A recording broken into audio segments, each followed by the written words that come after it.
انشاءاللہ ہم سورہ شعراء کی آیت نمبر 185 سے لے کر 92 تک کا ترجمہ تفسیر پڑھنے سننے کے ساتھ متاثر کریں گے۔ اعوذ باللہ من الشیطان الرجیم، بسم اللہ الرحمن الرحیم۔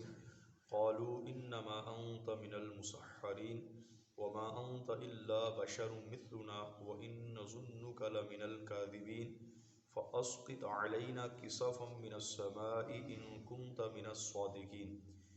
ترجمہ کنز العرفان۔ اور قوم نے کہا، اے شعیب، تم تو ان میں سے ہو جن پر جادو ہوا ہے، تو تم ہمارے جیسے ایک آدمی ہی ہو، بے شک ہم تمہیں جھوٹوں میں سے سمجھتے ہیں، تو ہم پر آسمان کا کوئی ٹکڑا گرا دو اگر تم سچے ہو۔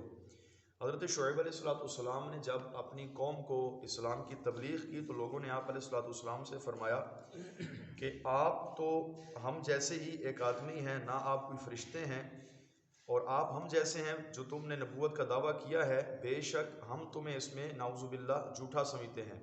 اگر تم نبوت کے دعوے میں سچے ہو تو اللہ سے دعا کرو کہ وہ عذاب کی صورت میں ہم پر کوئی آسمان کا ٹکڑا گرا دے۔ وما انت الا بشر مثلنا، تو تم ہمارے جیسے ایک آدمی ہو۔ یہاں پر مفتی نعیم الدین مراد آبادی علیہ رحمت نے ایک بہت پیاری بات ارشاد فرمائی ہے۔ فرماتے ہیں نبوت کا انکار کرنے والے انبیاء کرام کی نسبت میں بالعموم یہی کہا کرتے تھے کہ نبی تو ہماری طرح کے ہیں۔ فرماتے ہیں اسی طرح آج کل کے بعض فاسد العقیدہ بد مذہب بھی یہی ایک عقیدہ رکھتے ہیں کہ نعوذ باللہ انبیاء کرام اور نبی پاک تو ہماری طرح ہیں، اور بعض تو یہ بھی عقیدہ رکھتے ہیں کہ نعوذ باللہ کہ امتی اعمال کے اندر نبی سے بڑھ جاتا ہے۔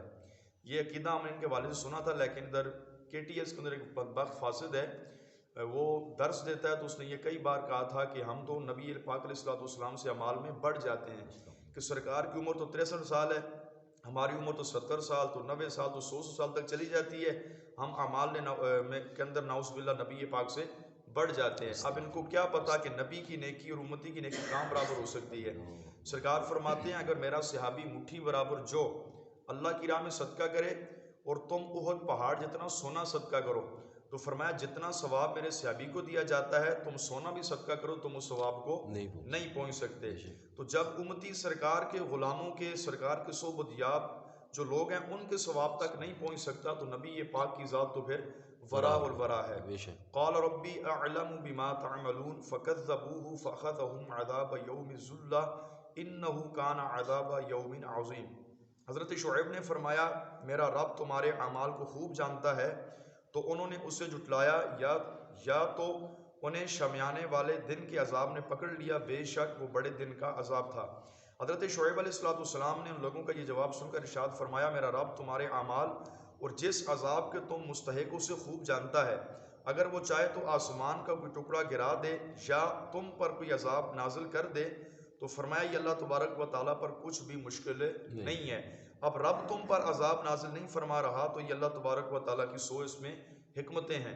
فکذبوہ، تو انہوں نے اسے جھٹلایا۔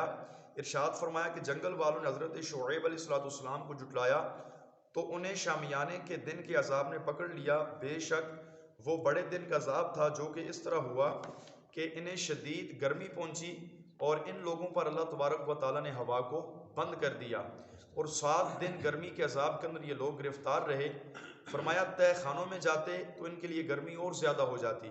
اس کے بعد جو ہے ان پر ایک ایسا بادل آیا کہ سب کے سب لوگ اس بادل کے نیچے جب جمع ہوئے تو اللہ تبارک و تعالیٰ نے بارش کے بجائے ان لوگوں پر اس بادل سے آگ برسائی اور ساری کی ساری امت وہیں جل کر ہلاک ہو گئی۔ اللہ اکبر۔ اللہ تبارک و تعالیٰ کی بارگاہ کے اندر دعا ہے اللہ رب العالمین اپنے حبیب کا صدقہ ہم سب کو ہر طرح کے گناہوں سے بچنے کی توفیق عطا فرمائے، اطاعت مصطفیٰ علیہ السلام کرنے کی توفیق نصیب فرمائے، آمین بجاہ النبی الکریم صلی اللہ تعالیٰ علیہ وآلہ وسلم۔